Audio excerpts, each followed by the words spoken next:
नमस्कार, आप देख रहे हैं द न्यूज पोस्ट और मैं हूं आपके साथ सुहाना। वक्त हो चला है झारखंड की बड़ी और महत्वपूर्ण खबरों से तेजी से अपडेट करने का। लेकिन इससे पहले अगर आपने द न्यूज पोस्ट को सब्सक्राइब नहीं किया है तो सबसे पहले इस चैनल को सब्सक्राइब करें और बेल आइकन पर क्लिक करें ताकि आपको मिलती रहे बड़ी खबरें सबसे पहले। तो चलिए बिना देरी किए शुरू करते हैं आज के मुख्य समाचार से। झारखंड अधिविद्य परिषद कक्षा 10वीं के लाखों छात्रों का इंतजार आज खत्म होने वाला है। राज्य सरकार ने आधिकारिक रूप से घोषणा की है कि झारखंड बोर्ड परीक्षा परिणाम 2025 का प्रकाशन आज दोपहर 12:20 पर किया जाएगा। रिजल्ट की घोषणा राज्य के स्कूली शिक्षा एवं साक्षरता मंत्री रामदास सोरेन द्वारा की जाएगी। यह कार्यक्रम झारखंड अधिविद्य परिषद द्वारा तय समयानुसार आयोजित किया जाएगा। झारखंड बोर्ड 10वीं और 12वीं परीक्षा का आयोजन 11 फरवरी से 4 मार्च 2025 तक किया गया था। पिछले वर्ष कक्षा 10वीं का रिजल्ट 19 अप्रैल 2024 को जारी किया गया था। 2024 में झारखंड बोर्ड कक्षा 10वीं का रिजल्ट 90.39% रहा था। झारखंड बोर्ड मैट्रिक परीक्षा में पास होने के लिए अभ्यर्थियों को सभी विषयों में अलग अलग न्यूनतम 33% अंक हासिल करना अनिवार्य है। झारखंड प्रदेश कांग्रेस पार्टी के द्वारा राजधानी रांची के राजभवन के समीप सरना धर्म कोड की मांग को लेकर 1 दिवसीय धरना प्रदर्शन किया गया। साथ ही केंद्र सरकार से मांग की गई है कि राज्य में जल्द से जल्द सरना धर्म कोड लागू किया जाए। प्रदेश अध्यक्ष केशव महतो कमलेश ने कहा कि जातिगत जनगणना में आदिवासियों का एक अलग कॉलम हो ताकि आदिवासियों की धार्मिक, सांस्कृतिक पहचान और अस्तित्व बचा रहे। साथ ही आदिवासी प्रकृति के उपासक और उनका प्रकृति से गहरा रिश्ता है। ऐसे में आदिवासी समाज के लोग हमेशा से पर्यावरण की सुरक्षा के लिए चिंतित रहते हैं। उन्होंने आगे कहा कि केंद्र सरकार सरना धर्म कोड लागू नहीं करती है तो इसकी मांग को लेकर दिल्ली में प्रदर्शन होगा। वहीं पूर्व अध्यक्ष राजेश ठाकुर ने भी सरना धर्म कोड और आदिवासी को लेकर भारतीय जनता पार्टी पर तंज कसा है। उन्होंने कहा कि भारतीय जनता पार्टी आदिवासियों को नहीं देखना चाहती क्योंकि झारखंड के आदिवासी क्षेत्रों में उन्हें भारी शिकस्त मिली है, इसलिए भारतीय जनता पार्टी उन्हें बदले की भावना से देख रहे हैं। इधर कांग्रेस प्रदेश प्रभारी के राजू ने भी ये बात कही है कि केंद्र सरकार इस तरह से आदिवासियों का हक नहीं मार सकती। धरना प्रदर्शन कार्यक्रम में कांग्रेस प्रदेश प्रभारी के राजू, मंत्री शिल्पी नेहा तिर्की, मंत्री इरफान अंसारी, मंत्री राधा कृष्णन किशोर, पूर्व मंत्री बादल पत्रलेख, पूर्व मंत्री कृष्णानंद त्रिपाठी, विधायक सुरेश बैठा, विधायक राजेश कश्यप के अलावा बोर्ड निगम के सदस्य, अध्यक्ष, पूर्व विधायक, प्रतिनिधि और कार्यकर्ता मौजूद रहे। सरना धर्म कोड को लेकर विपक्ष भाजपा ने भी कांग्रेस को आड़े हाथों लिया और आमने सामने आ गई है। झारखंड के पूर्व मुख्यमंत्री रघुवर दास ने कांग्रेस पर हमलावर रुख अपनाते हुए कहा कि इन्हीं लोगों ने आदिवासी समाज को धोखा दिया और आज उनके हितैषी बन रहे हैं। उनका कहना था कि आज आदिवासी समाज पर कई तरह के हमले हो रहे हैं, लेकिन झारखंड सरकार में शामिल दल इस पर चुप्पी साधे हुए है और कोई कुछ नहीं कह रहा। जी हाँ, कोई कुछ नहीं कर रहा है और इसलिए ये सब धोखा देना बंद करे। रघुवर दास ने कहा कि झारखंड में महागठबंधन की सरकार में आदिवासी समाज कमजोर हो रहा है। वे लोग सरना धर्म कोड के नाम पर आदिवासियों को गुमराह कर रहे हैं। झामुमो, कांग्रेस और राजद की वजह से आदिवासी समाज की संख्या कम हो रही है। इधर जमशेदपुर सरना धर्म कोड को लेकर बीजेपी झामुमो आमने सामने नजर आ रहे हैं। एक और एक दूसरे पर आरोप प्रत्यारोप कर रहे हैं। जहां सरना धर्म कोड की मांग को लेकर कल जमशेदपुर के उपायुक्त कार्यालय पर झामुमो का धरना प्रदर्शन कार्यक्रम होने वाला है, जिसकी तैयारी जोरों शोरों पर है। अभी से ही मंच बनाया जा रहा है, जहां मंत्री रामदास सोरेन, विधायक मंगल कालिंदी, विधायक संजीव सरदार, विधायक समीर मोहंती मौजूद रहेंगे। वहीं जानकारी देते हुए जिला संयोजक बगराई मारनी ने बताया कि केंद्र की बीजेपी सरकार आदिवासियों को ठगने का काम कर रही है। सब धर्म का कोड दिया गया है तो आदिवासियों का सरना धर्म कोड क्यों नहीं दिया गया। उन्होंने कहा कि कल राज्य के सभी जिला मुख्यालय पर धरना प्रदर्शन के माध्यम से केंद्रीय सरकार को जागरूक करने का काम किया जाएगा। अगर उसके बाद भी सरना धर्म कोड लागू नहीं होगा तो जिस प्रकार झारखंड अलग राज्य आंदोलन के जरिए लिया गया, सरना धर्म कोड भी आंदोलन कर लिया जाएगा। लोकसभा अध्यक्ष ओम बिरला और झारखंड के राज्यपाल संतोष कुमार गंगवार कल केंद्रीय रक्षा राज्य मंत्री संजय सेठ के रांची स्थित आवास पहुंचे। इस मौके पर केंद्रीय रक्षा राज्य मंत्री संजय सेठ की उपस्थिति में लोकसभा अध्यक्ष और राज्यपाल का पारंपरिक तरीके से भव्य स्वागत किया गया। मुलाकात के बाद लोकसभा अध्यक्ष ओम बिरला ने झारखंड के विकास और देश के विकास को एक दूसरे का पूरक बताया। उन्होंने कहा कि जनजातीय समुदाय को पूरे देश में सम्मान मिल रहा है। लोकसभा अध्यक्ष ने ये भी कहा है कि भगवान बिरसा मुंडा के जन्म दिवस को पूरे देश में हर्ष और उत्साह के साथ मनाया जाता है और भगवान बिरसा मुंडा के जीवन से राष्ट्र भक्ति का प्रेरणा मिलती है। उन्होंने कहा कि निश्चित रूप से झारखंड अध्यात्म और संस्कृति का केंद्र रहा है। इस मौके पर केंद्रीय रक्षा राज्य मंत्री और रांची के सांसद संजय सेठ ने कहा कि आतंकवाद के खिलाफ प्रधानमंत्री नरेंद्र मोदी ने जो जीरो टॉलरेंस की नीति अपनाई है उसके साथ पूरी दुनिया खड़ी है। उन्होंने कहा कि ऑपरेशन सिंदूर के बाद पूरी दुनिया का समर्थन भारत को मिला है। उन्होंने कहा कि पाकिस्तान आतंकवाद और उसे प्रश्रय देने वाला देश है। बता दें कि लोकसभा अध्यक्ष ओम बिरला रविवार को झारखंड दौरे पर रांची पहुंचे थे। अध्यक्ष ओम बिरला झारखंड के 2 दिवसीय दौरे पर आए हैं। झारखंड के पूर्व उप मुख्यमंत्री और आजसू पार्टी के प्रमुख सुदेश महतो अमेरिका के न्यू जर्सी में Bihar Jharkhand association of north America के स्वर्ण जयंती समारोह एवं ग्लोबल कॉन्क्लेव 2025 में विशिष्ट अतिथि के रूप में शामिल हुए। उन्होंने इस अवसर पर कहा कि प्रवासी बिहारी झारखंडी भाई अमेरिका में भारत की सांस्कृतिक विरासत को बनाए रखने और उसका प्रचार करने में महत्वपूर्ण भूमिका निभा रहे हैं। यह देखकर खुशी होती है कि झारखंड के लोग अमेरिका में अपनी विशेष पहचान बना चुके हैं। झारखंड में अब तक मैया योजना की गूंज हर तरफ सुनाई दे रही है। सदन के अंदर से लेकर सड़क और चुनाव में अब तक हर तरफ इस योजना का जिक्र हो रहा था, लेकिन इन सब के बीच अब पीएम मोदी तक देश की सबसे बड़ी योजना की खबर पहुंच गई है। यह मामला नीति आयोग की बैठक में सामने आया है। आपको बता दें कि झारखंड में 56,61,000 महिलाओं को योजना का लाभ दिया जा रहा है। 9 माह से अब तक सभी बेटी बहन के खाते में पैसा जा रहा है। हालांकि बाद में कुछ लोगों का नाम काटा गया और सत्यापन किया गया। योजना में शुरुआत में 1,000 रुपए की राशि दी जा रही थी, जिसके 4 किस्त के बाद बढ़ाकर 2,500 रुपए कर दिया गया, जिससे यह योजना की चर्चा हर तरफ है। झारखंड ही नहीं, राज्य से बाहर भी जब भी किसी महिलाओं को सम्मान देने की बात आती है तो उसमें उदाहरण के तौर पर मैया सम्मान योजना का जिक्र किया जाता है। इस योजना को लाने के पीछे का उद्देश्य साफ है कि नारी शक्ति को कैसे मजबूत करे और बेटी बहन को स्वावलंबी बनाए। महिला सशक्तिकरण का इससे बेहतर कोई दूसरा विकल्प नहीं हो सकता। साथ ही सीएम हेमंत सोरेन की सबसे बड़ी योजना में से यह शामिल है और अपने वादे के मुताबिक इसे हर तरह से बेहतर कर रहे हैं। कोई भी अड़चन आती है तो तुरंत एक्शन देखने को मिलता है। लातेहार में पुलिस और सुरक्षा बलों का नक्सलियों के खिलाफ अभियान रंग ला रहा है। वैसे पूरे झारखंड में ही नक्सलियों के खिलाफ अभियान अपने फाइनल स्टेज में चल रहा है। लातेहार जिले के महुआ दौड़ थाना क्षेत्र में पुलिस सुरक्षा बलों ने कुख्यात नक्सली मनीष यादव को मार गिराया। पुलिस सूत्रों के अनुसार महुआ टान थाना क्षेत्र के करमखाड़ और दौना के बीच जंगल में नक्सलियों की गतिविधि की सूचना मिली। उसके बाद सुरक्षा बलों ने घेराबंदी शुरू की। सुरक्षा बलों को अपने करीब आते देख नक्सलियों ने गोलीबारी की। इस मुठभेड़ में एक नक्सली मारा गया और एक गिरफ्तार हुआ है। सुरक्षा बलों को यह जानकारी मिली थी कि महुआटान थाना क्षेत्र में नक्सलियों का एक दस्ता सक्रिय है, किसी बड़ी घटना को अंजाम दे सकता है। सूचना के आधार पर सुरक्षा बलों ने घेराबंदी शुरू की। उसके बाद मुठभेड़ हुई, जिसमें मनीष यादव नामक 10 लाख का इनामी नक्सली मारा गया। इसके अलावा कुंदन खेरवार को गिरफ्तार किया गया है। कुंदन खेरवार पर भी 10 लाख रुपए का इनाम था। घटनास्थल से 2 इंसास 95 ऑटोमेटिक राइफल बरामद किए गए हैं। पलामू क्षेत्र के डीआईजी YS रमेश ने नक्सलियों के मारे जाने की पुष्टि की। लातेहार पुलिस ने बड़ी कार्रवाई करते हुए चंदवा थाना क्षेत्र के पन्नाटांड जंगल से कुख्यात अपराधी राहुल सिंह गैंग के 7 सदस्यों को गिरफ्तार कर लिया है और जेल भेज दिया। पुलिस को सूचना मिली थी कि गैंग के सदस्य अमझरिया कैंप के पास लूट और रंगदारी की योजना बना रहे हैं। इसके बाद लातेहार SDPO अरविंद कुमार के नेतृत्व में विशेष टीम ने जंगल में घेराबंदी का सभी को धर दबोचा।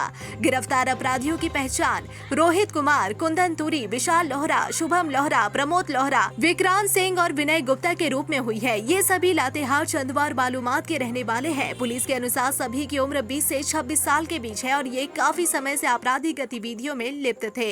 पुलिस ने आरोपियों के पास से एक देसी पिस्तल, 19 जिंदा कारतूस, 8 मोबाइल फोन और 2 मोटरसाइकिल जब्त की है। बरामद मोबाइल की जांच की जा रही है ताकि गैंग के अन्य सदस्यों और संपर्कों का पता लगाया जा सके। पुलिस अधीक्षक कुमार गौरव को मिली गुप्त सूचना के आधार पर यह कार्रवाई की गई।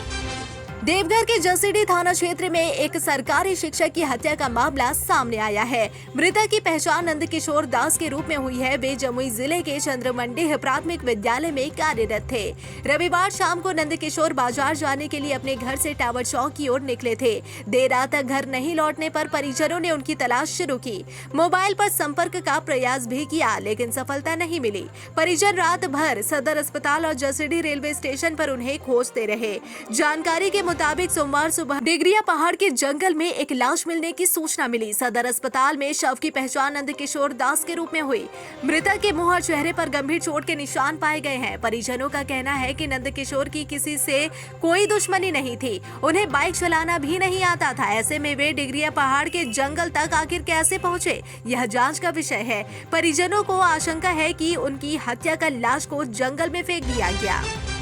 साहिबगंज जिले की मिर्जा चौकी ग्राम फुलओलच में के ग्राम प्रधान तालू मुर्मू की हत्या का मामला सुलझ गया है। पुलिस ने इस मामले में 7 आरोपियों को गिरफ्तार कर लिया है। 19 मई की सुबह गोड्डा जिले के बुआरी जोड़ थाना क्षेत्र में सड़क किनारे प्रधान का शव मिला था। मृतक की पत्नी की शिकायत पर पुलिस ने मामला दर्ज किया। गोड्डा एसपी अनिमेश नेथानी के निर्देश पर एसआईटी का गठन किया गया। टीम का नेतृत्व महागावा एसडीपीओ चंद्रशेखर आजाद ने किया। जाँच में पता चला कि जमीन विवाद के कारण प्रधान की हत्या की गई। आरोपियों ने 2 लाख रुपए की सुपारी लेकर वारदात को अंजाम दिया। गिरफ्तार आरोपियों में मोहम्मद मोबिन अंसारी, मोहम्मद असलम, मोहम्मद अल्ताफ, पिंटू राय, अरविंद कुमार, सुभाष ठाकुर और लखन मरांडी है। कोडरमा जिले में हाथियों का आतंक जारी है। जयनगर थाना क्षेत्र के कोसमाडीह गांव में एक और घटना सामने आई है। सुबह 4:30 बजे मॉर्निंग वॉक पर निकली 55 वर्षीय अनीता देवी को हाथी ने कुचल दिया। अनीता देवी छोटूलाल यादव की पत्नी थी। मृतका के पुत्र दिनेश यादव ने बताया कि उनकी मां को रास्ते में हाथी दिख गया। वह भागने की कोशिश कर रही थी, लेकिन सफल नहीं हो पाई। स्थानीय लोगों के शोर मचाने पर हाथी वहां से भाग गया। इससे पहले 13 मई को जयनगर थाना क्षेत्र के सतडीहा गांव में एक और घटना हुई थी। शादी समारोह से लौट रहे 62 वर्षीय एक व्यक्ति को हाथी ने कुचल दिया था। इस तरह 15 दिनों में हाथियों ने 2 लोगों की जान ले ली है। क्षेत्र में हाथियों का झुंड पहले से ही किसानों की फसलें नष्ट कर रहा था। लोगों के घरों में रखे अनाज को भी बर्बाद कर रहा था। स्थानीय लोगों का कहना है कि वन विभाग हाथियों को भगाने में असफल रहा है। परिजन वन विभाग से मुआवजे की मांग कर रहे हैं। साथ ही हाथियों के झुंड को इस क्षेत्र से बाहर निकालने की भी मांग कर रहे हैं। पाकुड़ के हिरणपुर प्रखंड के देवपुर, तारापुर, रानीपुर खास और सुंदरपुर गांवों में प्रस्तावित NH 333A सड़क निर्माण को लेकर भू अर्जन और सीमांकन के बीच भिन्नता सामने आने पर प्रशासन ने तत्परता दिखाई है। कई रैयतों द्वारा दी गई लिखित शिकायतों को गंभीरता से लेते हुए जिला प्रशासन ने तत्काल जाँच के निर्देश दिए। जिला अपर समाहर्ता जेम्स सुरीन के नेतृत्व में हिरणपुर अंचल अधिकारी मनोज कुमार, भू अर्जन विभाग के अमीन मंजूर हुसैन और अंचल अमीन सहित अन्य कर्मियों की टीम ने मौके पर पहुंचकर सीमांकन का पुनः निरीक्षण किया। चारों गांवों में पूरी पारदर्शिता और निष्पक्षता के साथ पुनः सीमांकन कार्य संपन्न कराया गया। प्रशासन द्वारा तैयार की गई विस्तृत रिपोर्ट जिला भू अर्जन कार्यालय को सौंपी जाएगी ताकि NH प्राधिकरण द्वारा किए जा रहे पिलर निर्माण को सही स्थान पर सुनिश्चित किया जा सके। यह कदम न केवल निर्माण कार्य की शुद्धता सुनिश्चित करेगा, बल्कि स्थानीय रैयतों के हितों की रक्षा में भी महत्वपूर्ण भूमिका निभाएगा। पाकुड़ जिले के हिरणपुर बाजार की गली नंबर 1 की सड़क पानी से भर गई है। सड़कें पानी में डूबी है। हर कदम कीचड़ से लथपथ है। जहां लोग मजबूरी में गंदे पानी पर चलकर अपनी रोजमर्रा की जरूरतें पूरी करने को लाचार है। यह सिर्फ पानी का जमाव नहीं, बल्कि सिस्टम की सुस्त रफ्तार और जिम्मेदारों की चुप्पी का आईना है। निकासी की कोई व्यवस्था नहीं है, जिससे दुकानदारों की रोजी रोटी पर असर पड़ा है और आम जनता को हर दिन परेशानी झेलनी पड़ रही है। गली में चारों ओर पानी का जमाव है, कीचड़ से लथपथ रास्ते हैं और इन सब के बीच लोग मजबूर, लाचार और नितांत अकेले हर रोज इन हालातों से जूझ रहे हैं। सब्जी मंडी की हालत तो और भी भयावह है। जहां ताजगी और साफ सफाई होनी चाहिए, वहां गंदगी और बदबू का आलम है। लोग कीचड़ और बदबूदार पानी के बीच से होकर सब्जी खरीदने को मजबूर है। कोई विकल्प नहीं है, कोई और रास्ता नहीं है और सबसे दुखद बात तो यह है कि कोई सुनने वाला भी नहीं है। पाकुड़ के लिट्टीपाड़ा अंचलाधिकारी द्वारा कई बार चेतावनी और नोटिस जारी करने के बावजूद हिरणपुर बाजार के गली नंबर 1 में अतिक्रमण का दौर थमने का नाम ही नहीं ले रहा। 67 दुकानदारों को प्रशासन ने स्पष्ट निर्देश दिया था कि वे अविलंब अपने अतिक्रमण को हटाएं, लेकिन समय बीतते ही प्रशासन की सख्ती को दरकिनार करते हुए फिर वही पुराना दृश्य लौट आया। सक्रिय गलियां, ठहरी भीड़ और असहाय राहगीर। अतिक्रमण की यह पुनरावृत्ति न सिर्फ प्रशासनिक आदेशों की अवहेलना है, बल्कि आम जनता की पीड़ा को भी नजरअंदाज करने जैसा है। बाजार में चलना दूभर हो गया है। बुजुर्ग, महिलाएं और स्कूली बच्चे हर रोज परेशानी का सामना कर रहे हैं। प्रशासन की पिछली कार्रवाई के समय दुकानदारों ने सड़कों से हटकर अपनी दुकानें समेट ली थी, लेकिन यह बदलाव कुछ ही दिनों का मेहमान साबित हुआ। जैसे ही कार्रवाई का असर कम हुआ, दुकानदारों ने फिर से गली नंबर 1 को अपने कब्जे में ले लिया। मेहजाम पुलिस ने ढेकीपाड़ा गांव में एक निर्माणाधीन मकान में चल रहे जुआ अड्डे पर छापेमारी की। पुलिस ने गुप्त सूचना के आधार पर यह कार्रवाई की। पुलिस ने पियाल शोला निवासी सलीम अंसारी और निमाय मंडल को जुआ खेलते हुए पकड़ा। दोनों के पास से ताश के पत्ते और 14,000 रुपए नकद बरामद हुए। छापेमारी के दौरान 6 अन्य लोग मौके से फरार हो गए। पुलिस ने फरार आरोपियों के खिलाफ केस दर्ज कर लिया है। थाना प्रभारी के अनुसार गिरफ्तार आरोपी लंबे समय से जगह बदल कर जुआ खेलते और खिलवाते थे। पुलिस अवैध गतिविधियों के खिलाफ कार्रवाई जारी रखेगी। इस कार्रवाई से क्षेत्र में जुआरियों में हड़कंप मच गया है। पुलिस का कहना है कि वह भविष्य में भी ऐसी कार्रवाई करती रहेगी। इससे क्षेत्र को अपराध मुक्त बनाने और नागरिकों के लिए सुरक्षित वातावरण बनाने में मदद मिलेगी। बेटी बचाओ बेटी पढ़ाओ का संकल्प लेकर मध्य प्रदेश के बड़वानी जिला के रहने वाले लक्ष्मण सोलंकी देश भर के 12 ज्योतिर्लिंग और 4 धामों की यात्रा साइकिल से कर रहे हैं। अपनी यात्रा के दौरान लक्ष्मण बेटी बचाओ बेटी पढ़ाओ का नारा बुलंद कर रहे हैं। 21 जनवरी 2025 से अपने घर से साइकिल के जरिए 7 ज्योतिर्लिंग और 3 धाम की यात्रा कर चुके हैं। 8वां ज्योतिर्लिंग का दर्शन पूजन करने ये बाबा नगरी देवघर पहुँचे। बैद्यनाथ धाम ज्योतिर्लिंग की पूजा अर्चना करने के बाद लक्ष्मण काशी विश्वनाथ का दर्शन करने के लिए निकल पड़े। वहां से पूजा अर्चना करने के बाद वे केदारनाथ बद्रीनाथ में पूजा करने के बाद अपनी यात्रा को महाकाल की नगरी उज्जैन में समाप्त करेंगे।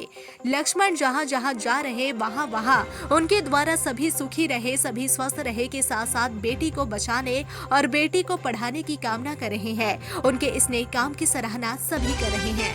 जमशेदपुर शहर में कल वट सावित्री पूजा महिलाओं ने विधि विधान से किया।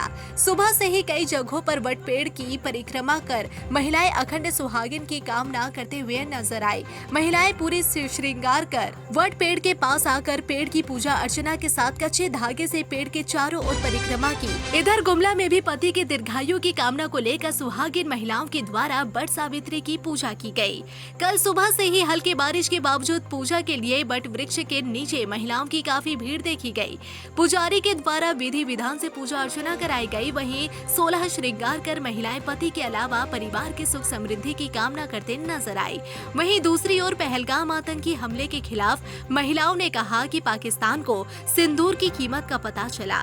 महिलाएं 16 श्रृंगार करती है, अभी तो सिंदूर का कर्ज उठा है, आगे कुछ हुआ तो महिलाओं के 16 श्रृंगार का हिसाब देना होगा।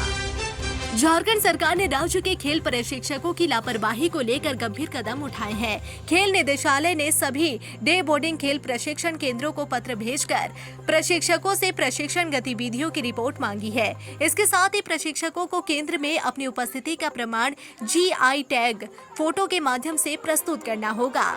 खेल विभाग को विभिन्न जिलों से प्रशिक्षकों की लापरवाही की शिकायतें प्राप्त हुई थी। इनमें नियमित अभ्यास सत्रों का न होना, खिलाड़ियों के चयन में पक्षपात और प्रशिक्षण स्थलों पर गैरहाजिरी की बातें शामिल थी। इन शिकायतों को गंभीरता से लेते हुए खेल निदेशालय ने सभी जिला खेल अधिकारियों को निर्देश दिया है कि वे प्रशिक्षकों की निगरानी करें और अनुशासनहीनता की स्थिति में तुरंत रिपोर्ट करें। विभाग का मानना है कि खिलाड़ियों की प्रतिभा को निखारने में प्रशिक्षकों की भूमिका अत्यंत महत्वपूर्ण है और इस मामले में लापरवाही बर्दाश्त नहीं की जाएगी। राज्य के सभी डे बोर्डिंग क्रीड़ा प्रशिक्षण केंद्रों में बायोमेट्रिक अटेंडेंस सिस्टम लागू करने का निर्णय लिया गया है। खेल निदेशक संदीप कुमार ने बताया कि सभी प्रशिक्षकों का एक ग्रुप बनाया गया है जिसमें दैनिक गतिविधियों की जानकारी साझा की जाएगी। इससे प्रशिक्षकों के कार्यों का मूल्यांकन संभव होगा। उन्होंने सभी जिला खेल पदाधिकारियों से कहा कि वे स्वयं जाकर यह सुनिश्चित करें कि प्रशिक्षक नियमित रूप से केंद्र पर उपस्थित है या नहीं। लापरवाही बरतने वाले प्रशिक्षकों के खिलाफ कार्रवाई की जाएगी। झारखंड के 12 जिलों में लगभग 4,400 हेक्टेयर भूमि पर प्राकृतिक खेती को बढ़ावा दिया जाएगा। कृषि विभाग की एजेंसी ओफाज के माध्यम से यह पहल की जाएगी, जिससे राज्य के 11,000 किसानों को जोड़ा जाएगा। पिछले बजट में केंद्र सरकार ने प्राकृतिक खेती को प्रोत्साहित करने की घोषणा की थी, जिसके तहत सभी राज्यों को सहयोग दिया जा रहा है। इस योजना के अंतर्गत राज्य के 12 जिलों में कुल 88 क्लस्टर का निर्माण किया जाएगा। इन जिलों में साहिबगंज, दुमका, देवघर, गिरिडीह, हजारीबाग, रांची, लोहरदगा, गुमला, पश्चिम सिंहभूम, पूर्वी सिंहभूम, गढ़वा और पलामू शामिल है। झारखंड के मौसम का मिजाज इन दिनों बदला हुआ नजर आ रहा है। जहां झारखंड के अधिकांश जिलों में बारिश हुई है, तो वहीं तेज हवाओं की वजह से मौसम पूरी तरह से ठंडा ठंडा कूल हो चुका है, जिससे लोग राहत की सांस ले रहे हैं। वहीं वज्रपात की संभावना को देखते हुए मौसम विभाग की ओर से लगातार लोगों को अलर्ट किया जा रहा है। वहीं केरल में मानसून के दस्तक के साथ ही झारखंड में प्री मानसून की शुरुआत हो चुकी है, जिससे लोगों को गर्मी से घबराने की जरूरत नहीं है। मौसम विभाग की माने तो आने वाले अगले 31 मई तक झारखंड का मौसम बदला हुआ नजर आएगा। जहां गरज के साथ बारिश होगी, तो वहीं वज्रपात की भी संभावना को देखते हुए अलर्ट जारी किया गया है। मौसम विभाग का कहना है कि इस दौरान कोल्हान में सामान्य से अधिक तेज गति से हवाएं चलेंगे, जिसे लेकर ऑरेंज अलर्ट जारी किया गया है। वहीं मौसम विभाग की ओर से लोगों को सतर्क रहने की भी चेतावनी दी गई है। वहीं झारखंड के तापमान की अगर बात की जाए, तो आने वाले अगले 3 दिनों तक झारखंड के तापमान में किसी तरह की कोई बदलाव की संभावना दिखाई नहीं दे रही है। जिस तरह से पिछले एक सप्ताह में झारखंड के तापमान में 8 से 10 डिग्री की गिरावट आई है, उससे मौसम पूरी तरह से ठंडा हो चुका है। आज झारखंड का अधिकतम तापमान 28 डिग्री सेल्सियस, न्यूनतम तापमान 23 डिग्री सेल्सियस रहने की संभावना जताई गई है। वहीं कोल्हान प्रमंडल के पूर्वी सिंहभूम, पश्चिमी सिंहभूम, सरायकेला, खरसावा और चाईबासा जिले की अगर बात की जाए, तो पिछले 24 घंटे में दोपहर के समय गर्मी ने खूब सताया। हालांकि जमशेदपुर में शाम के बाद मौसम ने करवट ली और रिमझिम बारिश से मौसम ठंडा हो गया, लेकिन सरायकेला में कड़क धूप और गर्मी से लोग बेहाल दिखे। वहीं आज भी सरायकेला में सुबह से ही कड़क धूप निकली हुई है, जिससे लोगों को गर्मी का एहसास हो रहा है।